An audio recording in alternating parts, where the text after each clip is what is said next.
Rewmi 24 TV. jaajëfal nañu leen bu baax ci ànd bi ngeen ànd ak seen site internet bii di Rewmi 24 TV li gën a fës ci bopp xabar yi nag dañu koy door rek Yaxam Mbaye mi nga xamante ne rek ma ngay wéy nag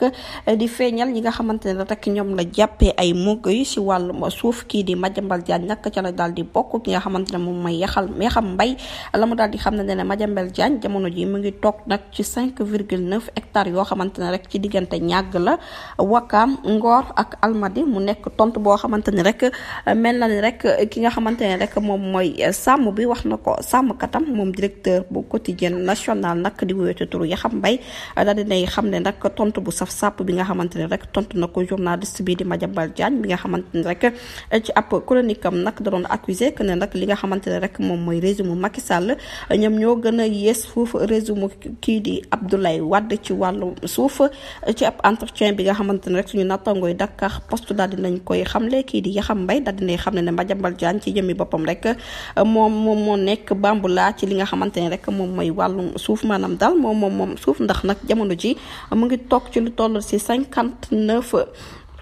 mètres carrés yi nga xamante ne rek moom bu ko neexee mën nañu wax ne rek 5,9 hectares la ci diggante nag ñàgg Pël Bambilor Touba Dialaw Wakam Ngor Almadi ba ci Grand Dakar mu daal di koy détaillé nag nee na nag fi nga xamante ne moom mooy ci diggante ñàgg Pël ci diggante ñàgg Pël ak Bambilor am na ca nag lu toll ci 3 hectares yoo xamante ne rek moom moo ko moom waaye nag ci diggante Touba bu Jalaaw am na ci lu toll ci 30,000 mètres carrés bu dee Wakam moom am na fa lu toll ci 1546 mètres carrés yoo xamante ne rek dañ koo jël xaajale ko mu nekk nag ñeenti terrain yoo xamante ne rek benn bu ci nekk benn bi 164 la beneen bi 180 beneen bi 204 beneen bi nag 998 mètres carrés ne da nag mbir mu nu mel dafay équivalent que ne yooyu le terrain buñ ko boolantee rek mën na fukki kër waaye nag nee na li nga xamante ne rek moom mooy maire bu Wakaam wala jaraaf bu Wakaam li nga xamante ne daal am na ko kii di Madiambal Diagne amul sax xaj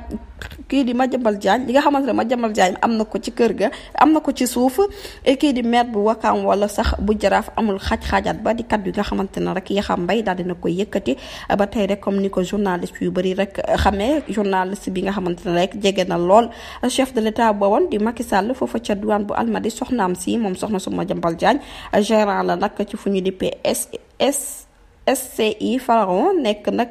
mbir moo xamante ne rek waaye nag am na lu toll ci 600 mètres carrés yoo xamante ne rek ci biir Grand Dakar nag la ko am mu nekk terrain boo xamante ne rek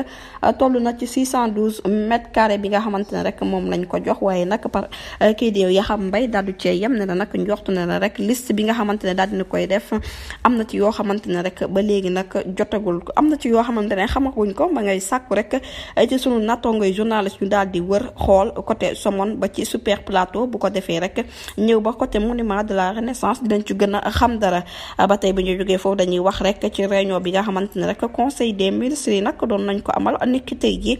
ca diwaan bu palais ba yemoo ko ñaari fan ci weeru mai amagul nag lu fa ruus waaye xëy na rek dinañ leen ko toppandil jërë ngeen jëf ci teewlu bi bu leen fàttee abonné bés cloche de notification ngir mun a am yeneen i xibaar